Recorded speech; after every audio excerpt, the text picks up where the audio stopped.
Hey guys, it's your girl Deborah, student, singer, songwriter, and everything else in between, and welcome back to my channel. So get in here because we don't have the time for a big intro, okay? So I recently, just literally last night, saw the Ballad of Songbirds and Snakes, and I'm not over it. I won't be over it for a while. So let's get in here, let's talk. I'm gonna say it right now, this is going to be a spoiler review. So if you haven't seen the movie, go watch the film and then come back to this for further commentary, because after you watch the film, you will want to discuss it. You will. Without further ado, let's get into it, period.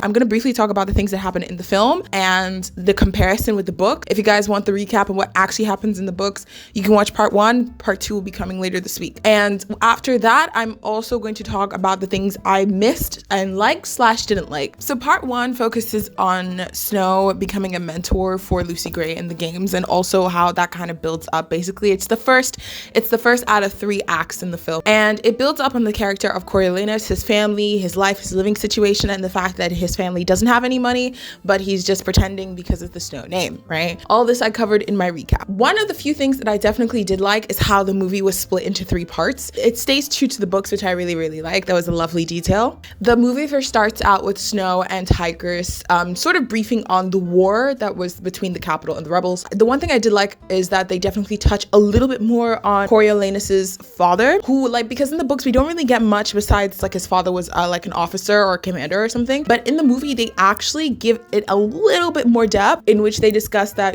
Coriolanus's father wasn't that great of a man, TBH, which I like. The one thing I wish they really did in the opening scenes was to emphasize the importance of Tigris, because I feel like Tigris did get a little bit sidelined in the movie, like her significance and her importance, right? They do touch on it a little bit, like how they don't really have anything in the fridge, you need to eat before the reaping, etc., because Tigris, I mean, in the book, and this is a trigger warning to everyone, but it is implied a lot of the times in the book, in the actual first chapter, that Tigris had to definitely sell her charms, her body, for the grandmam to be able to eat and for Coriolanus to be able to eat. And that's something Coriolanus even questions when it comes to making his shirt. Like, how did she get the materials to do such things, etc., etc. It's so important because it parallels how the women in Snow's lives have had to sacrifice so much. And even though he's been through it, like, the women have been through it more. It's such an interesting parallel, how women play such an important role in his life. But that wasn't really amplified in the movie. And that's something I did want there to be a line about, or something to say, maybe an inner monologue. At the same time, this movie was very long. It was almost 2 hours, 56 minutes or something. So I understand that they couldn't put everything in, but that was something I did find quite interesting. Another thing that I found quite interesting is the plinth prize. So in the movie, from like the first scene, the plinth prize is mentioned, and how Snow is relying on winning the plinth prize due to his outstanding grade. With that prize money, his family can eat and have a more sustainable life, basically, and then he can also go to university. I'm surprised at how early they brought that in, and this is going to go into something that I want to talk about later about the pacing of the film, but I was surprised that they brought that in quite early because it wasn't like that in the books. I'm not completely mad at it, because I can also understand if the writers wanted to just give a little oomph to the story, because it's already been out for the last 10 years, so I completely understand that. I do think it takes away the significance of how Sejaynus' father uses money to sort of like make up for Sejanus's problems, because the plinth prize was not introduced that early in the books. In fact, it comes way later when the games are happening. Changing the motivation from, oh, I just want to go to university, versus, oh, I want to go to university and there's money involved, really gives the story a different sort of perspective, and kept it a little bit refreshing, because I was like, oh, okay, let's see how they now maneuver this in. I do feel it takes away from that part from Sejaynus, but then again, like, am I completely mad at it? No. One thing I also wanted to talk about is pacing, especially, and it's extremely significant in the first act and in the third act, so in part 1 and part 3. This part 1, I realized very quickly that they were trying to speed up things so that they can get to the part of the Hunger Games itself, and the part later on where Snow really gets sort of corrupted as a character more and more. But the thing is, sometimes it did feel like the pacing was a little too fast. And this is something that's gonna come up, but for example, a lot of the characters are introduced extremely early. I saw that they were trying to like speed it up to get everyone's character introduced very quickly. I noticed that they did that with Sejaynus. Sejaynus and his mom, who also, by the way, I feel like Ma was also quite sidelined because Ma had a bigger role in the books and she's like one of the biggest sweethearts, but we only saw her for like 5 seconds and then she was gone. Sejaynus in this opening scene was supposed to tell Coriolanus that the capital wanted to introduce taxes, and that's why eventually they would have to evict their house because they couldn't afford it anymore. But that wasn't introduced in the early scenes. So that's what I mean with the pacing. It felt like they were trying to just like get everybody involved so that we can start with the drama immediately. Also, Lucy Gray's entrance was very, very interesting, simply because it is, I'm gonna be extremely honest, it was a weird scene. It was weird to see happen in real life, but also in the books, it's the same. Lucy Gray is called out in the reaping. When she comes out, you know, the snake leaves her, well, I think she either throws the snake or the snake escapes her dress and into Mayfair's outfit, and Mayfair screams and Mayor Lip slaps her, which is all like, it's all canon. The one part that it never even really sat with me in the books was how a child starts singing in like the middle of the reaping, which okay. Then Lucy Gray takes over from that singing, which they kept to in the movie. Did that make that scene any less cringe?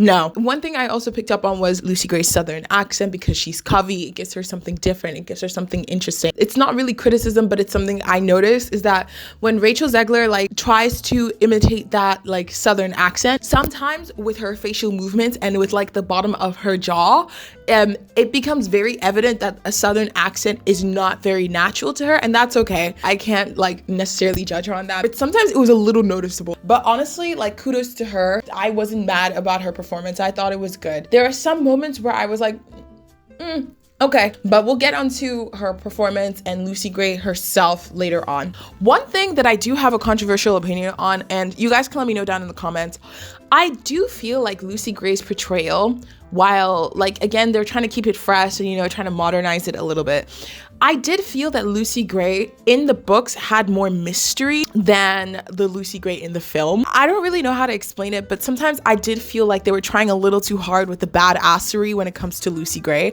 and not letting that mystique of her to be implied. For example, in The Reaping, Lucy Gray does not say "kiss my ass" at the reaping itself. That's very brave. But she just sings and she lets the crowd take it in, and they're so moved that even the peacekeepers cannot touch her for a little bit, and everyone is like, oh my god, wow. Does Snow think that she's kind of insane? Yes, but he also immediately admires her, and that wasn't very well translated in this scene specifically. It felt like, okay girl, there's so much happening all much at the same time, and that's also what ties in with the pacing of the film. If the scenes were not so fast paced, then perhaps we would get time to develop in that, but sometimes it just went too fast. But let me know what you guys think in the comments below. It could just be me, but sometimes I was like, well, okay. So anyway, we continue, and Coriolanus Snow goes to visit Lucy Gray. He follows them into the cage, and then they're all dropped from the cage into the monkey bars. I really loved that scene. I thought it showed how the both of them really became the iconic performing duo of Pan Am. Also, one thing I did like about the tribute's relationship was Reaper Ash and Dill, because in the book, Reaper Ash is kind of standoffish and he's just like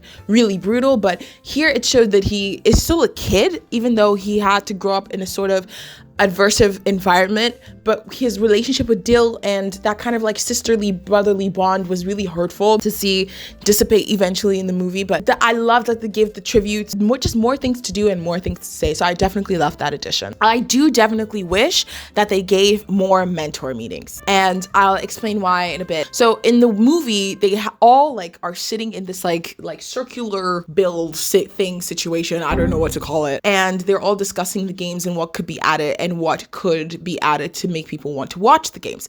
The thing is that there's only one of those scenes, and these meetings are super important because they build upon things and themes that come later in the film and also in the book. And because the film only had one scene, again, this is where I criticize the pacing, because it didn't really build as much as it should have. When they were inside that little meeting, they were talking about like how can they improve the games, and Dr. Gaul was there, who we'll talk about in a second. And suddenly, out of nowhere, Coriolanus is like, it sort of feels like because of the pacing, Coriolanus like already knows what to say, and he's like, how about we place bets on the games for people to be interested? But originally, it takes time for Coriolanus to get there, and it takes a discussion, and there's other students in the classroom as well who put their brains together, and I felt like that was definitely missing, and that could have built onto something to show more the perspective of the capital kid, and also how Dr. Gaul uses her intellect each time around to seep into their mind. But again, this is also almost a 3-hour movie, so yeah. Which, speaking of Dr. Gaul, I think that Viola Davis is an amazing actress. When I saw her that she was gonna play Dr. Gaul, I was like, yeah, okay, I could totally see it happening. Either her or Helena Bonham Carter. I did like Viola Davis's performance as Dr. Gaul. I did think she gave a different kind of Dr. Gaul. Like Dr. Gaul in the books was eerily, steadily creepy, but also still mysterious. But Dr. Gaul in this one was a little bit more silly, not silly and goofy, but like, yeah, just a little, like 5% sillier, which was an interesting interpretation, but I'm not mad at it. Like, I think because eventually we get to find out Dr. Gaul's motives more and more and her obsession with power and control.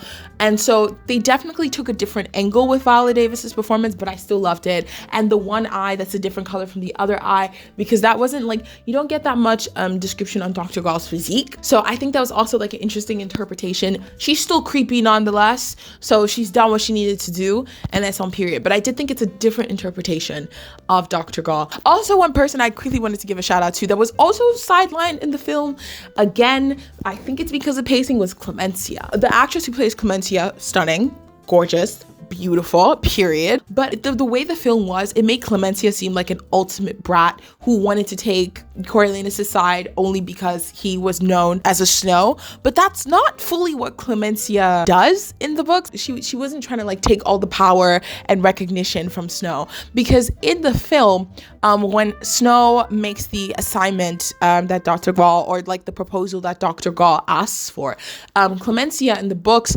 tells Snow that she'd been crying because Arachne had passed and she just didn't have time to do it. So what's on the paper, give me the headlines. And Snow actually tries to actively cover for her. But in the film, they take this other direction where Clementia actually stands in front of him and she's like, oh, it was all my idea.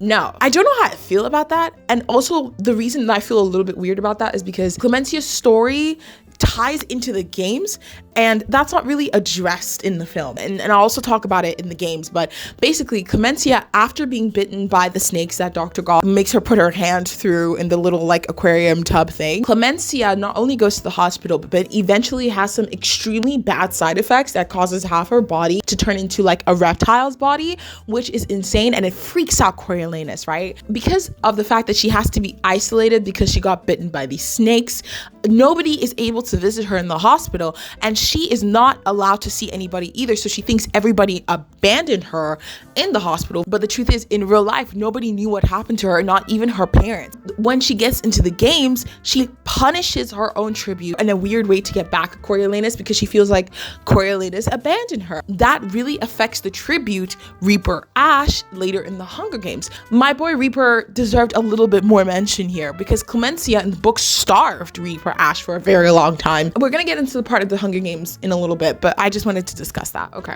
I will say I think the special effects were amazing. I think the coloring was great. I think besides Lucy Gray's wig, because that wig wasn't looking okay. Besides everything like that, I think the costuming was great. I thought like the special effects, the aesthetics of the film were amazing. But it did also make me wonder, what era is the Hunger Games made in? Because it's funny, because they were kind of going for like a 1950s, 1960s vibe with the cameras and the telephone and the television that is like, you know, shaped like a 60s television that you would normally see in a 60s themed film. And the trains were also rickety and old, but at the same time, they also have security cameras and state-of-the-art recording equipment. Do you know what I mean? Okay, but anyways, let's move on to part 2, the games. Okay, the games are brutal. The games are brutal. The games are so brutal. And I forgot how violent the Hunger Games can be sometimes until I watched it and I was like, no. Also, one thing I do have to say is Wovey. Wovey deserves so much better. I don't know who cast Wovey, yeah, but that shit hurt my heart. I heard people cry when Wovey died, yeah?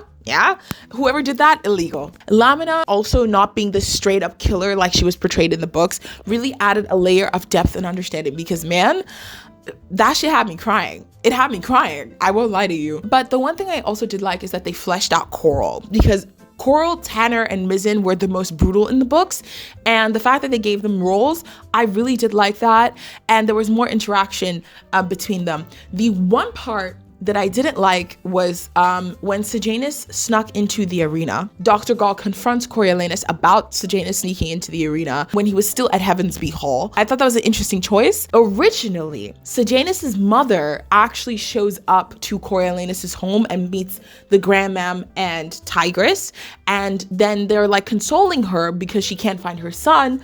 And then after they're consoling her and it's a little bit awkward, she looks on the television and she sees that her boy, Sejaynus, has snuck in to the arena. That's what originally happens in the books, and they didn't really follow that in the film. I would have loved to see that. I would have loved to see the interaction with everybody else and Ma, because Ma plays a significant role later on, and also towards the end as they decide to adopt Coriolanus. Like, I feel like that should have been mentioned, but okay. And the one part that was really unsatisfactory when it came to the games, towards the end of the games, was when Reaper Ash dies as a result of the snake bites. I didn't like that. That was the only part where I was like, you should have given my man more screen time. So what happens is that Reaper Ash in the movie also starts to take the bodies and puts them together. But in the books, he already started doing that from the beginning, and he interacted with Lamina as well. There was a lot more interactions that I think were somewhat important, but also that in the books, Lucy Gray had to do this thing where she actually made sure that Reaper ran constantly around the arena to tire him out so that he would get thirsty and then drink water that was poisoned. That didn't happen in the movie. In fact, in the movie, it's like the remainder tributes beside Lucy Gray were just eaten alive by the snakes. And I didn't feel like that was very satisfactory because that took away from Lucy Gray's moment. And one thing I did like that they did is that like Reaper Ash had a moment where he was collecting the bodies and he actually spoke towards the camera. And then that moment was cut by Dr. Gaul, showing how like these children are still kids and Dr. Gaul is using this situation as propaganda. And because Reaper Ash's moment was so powerful. So I did like that they did that, but I really felt like the game should have been extended for the amount of time that they should have been extended. I don't like the fact that all the snakes ate up all the tributes later on. I don't know how I feel about that personally, but I did like Reaper Ash's moment. I did. Also, Lucy Gray's singing moment was fantastic. I know that they were supposed to circle around her dress. They did that as well, and all of her body. Fantastic. That was most of my commentary on the games. Before we get onto part 3, I do want to mention something that I think should have been worked on more, was the chemistry between Lucy Gray and Coriolanus Snow. I feel like this movie, because of the pacing, did not build up Coriolanus's and Lucy Gray's romance early enough. There was something that was supposed to happen. Coriolanus and Lucy Gray were supposed to kiss before she went into the games. And in the film, Lucy Gray tries to kiss Coriolanus and it doesn't work, which was interesting because Coriolanus originally was the one who was super infatuated with Lucy Gray. Don't know if it's just me, but let's take an example. In the books, Coriolanus is constantly thinking about Lucy Gray, and he really like becomes super obsessive about her and jealous about her and controlling about her in the books. And that's just kind of touched upon when Lucy Gray sings her song in the film. But because it's not really established and built well in the earlier scenes, it kind of feels weird. And when she tries to kiss him in the movie, I was actually glad that they didn't kiss because it didn't feel like the right time. It really did not build until later in the film when he became a peacekeeper. That's when I felt chemistry like properly between them. But in the early scenes, I was kind of like, girl, you sure you want to do that? Like, okay. Also, another thing that I wanted to touch upon was the building of Snow's character. I definitely felt like the movie, the way it went, and especially with the pacing of the film, the movie builds him as like this sort of bratty kid who's just trying to live his life and like pay his bills. And then eventually, when he becomes a peacekeeper, he goes into madness. But I think that gives Coriolanus too much credit because Coriolanus originally was a menace to society from day one. And I think the movie did not emphasize enough how horrible Coriolanus really is in his own head. How manipulative and how arrogant, how entitled and self-absorbed Coriolanus is. And especially the theme of control, which I'll get to in part 3 of The Peacekeeper. But control is so important to Coriolanus. And that's not really discussed in the movie. I don't know if they're trying a more sympathetic view for Coriolanus in the film, but Coriolanus does not deserve sympathy. Like in his head, in the books, like he thinks about controlling her and he says things like, I wish she was still in the capital, like after she's released from the Hunger Games, I wish she was still in the capital so that it would be easier to just have access to her because when she's no longer in the capital, she's free. Like that's something a narcissistic person would say, or a psychopath. I'm not even sure. And also another part that ties into that was Coriolanus' and Sejaynus' friendship. This is the one thing I didn't really like, and I felt like could have been built up upon. In the movie, Coriolanus does mention that he tolerates Sejaynus, and the hate for Sejaynus is established quite early on in the film. Outside of that, it sort of makes things feel like Coriolanus and him were friends, and then he just betrayed a friend, right? That's what it looks like, well, to some degree. And again, this could just be me and the book talking. I really wish that they built upon the fact that Coriolanus never liked Sejaynus from the beginning. In fact, Coriolanus doesn't like Sejaynus and was jealous of Sejaynus for a very, very long time because Sejanus' father got rich from the war, from making ammunitions in a specific district, and Coriolanus' father and their family lost their money in District 13. That's not really touched upon in the movie, and I feel like that depth could have been added in some shape or form in the rest of the film for sure. It's so horrible how Coriolanus thinks of Sejaynus sometimes, you know what I mean? And it shows his slow descent into madness by forming his original thoughts about life and how bratty and how entitled he is and how he thinks the capital is better than everything else. And that's not really touched upon in the movie. I feel like they could have done that a little bit more. For example, Coriolanus, even though he hates Sejaynus in the books, what he does to get Sejaynus to confess about his plans with the rebels or the people from the districts, etc., is that he tells Sejaynus, like, oh, like, you're my brother, like, I see you like a brother, which in Coriolanus's mind was not true. He only said that to just like, because he knew Sejaynus would fall for it, and Sejaynus did fall for it. But in the movie, that wasn't really done. So let's talk about part 3, because I have some interesting opinions. So part 3 starts with Snow being a peacekeeper after the games. And I did notice that they skipped out a lot of the dreary parts about being a peacekeeper. This is exactly what I mean with the pacing. Coriolanus says to Sejaynus, which we're going to talk about that in a second, but he says to Sejaynus, like, I was thinking of ending it all. But you don't really know why and how deep it is, because you don't really see him go through the motions of being a peacekeeper every single day. I feel like they could have done like a little montage of how empty the peacekeeper life is, maybe like constantly make him do all the mopping and do all the chores and do all the dishwashing, and then you see it like over and over in a montage, and then it makes you want to go insane, and that's why he's feeling like super suicidal, because he's like, okay, this is my life now, this is all there is. And I wish they could have touched upon that, because it didn't really hit as much as it should have, right? Also, secondly, Sejaynus was not supposed to be introduced that early. He was not supposed to be introduced that early into the peacekeeper's life. He was not supposed to be there that early. And one thing that was missing, which ties into what I've been saying about Ma, is that when Sejaynus shows up, what Ma does is that she sends like Sejaynus a box of goodies and cakes and just delicious things, because she's a great cook and she's a great baker, and she sends that to Sejaynus every time, and everybody in the peacekeeper like field is super happy, and they're like, yay, and they actually use the food to barter things in order for Coriolanus to get a ticket to see Lucy Gray at the Hob. That wasn't really touched upon, and I wish they did that, because like Sejaynus's Ma, like, she plays such a fun role in Sejanus's life and this whole entire story, and it also ties down to Coriolanus's ability to have a fortune in the first place. One thing that I think was very much missing in this part 3 was the importance of the Jabberjays versus the Mockingjays. So what the film did is that they actually introduced Snow to the Jabberjays in Dr. Gaul's lab when he goes back for stitches, and he sees the Jabberjays and he's like, what are those? And then Dr. Gaul tells him about the failed experiment, right? Thing is that while I thought that was an interesting choice, I did not like how they skipped past it in the peacekeeper era, because see, the Jabberjays were like capital made birds to be able to record people, but the Jabberjays were released into the wild or into the districts, and they eventually mated with mockingbirds, and then they made mockingjays.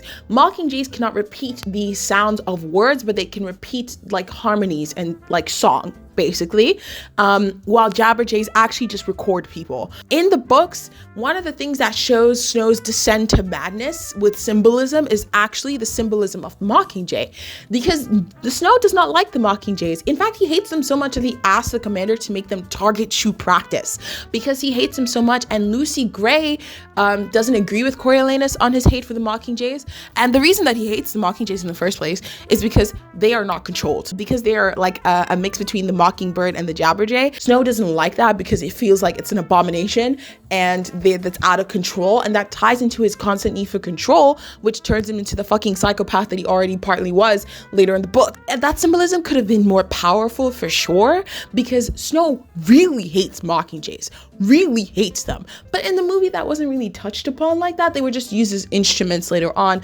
But it also ties into the whole like saying that Lucy Gray had, it's not over until the mockingbird sings. I feel like they missed that opportunity with the symbolism. I feel like that could have been like a little symbolism hint there also for the future for the Hunger Games, you know, because it's a prequel. One thing that I really did like about the ending scenes, the confrontation between Lucy Gray and Coriolanus, right? Because in the books, it's never actually fully clear how it goes down because you're in Coriolanus's POV, but the movie did a great job because what Coriolanus did is that he gave Lucy Gray this orange scarf that was his mother's, and in the book, I don't think that really ever happens, but in the movie, it adds so much more significance because as she leaves the scarf on the ground when she escapes, finds it on the ground, and then a snake comes to bite him, it's so much more significant because it's like, oh, this is something I gave you that was my mother's, and of course, only you would plant a snake with something that I've given you that symbolizes the love for my mother, right? Like that's something that's super powerful. So I did like how they did that.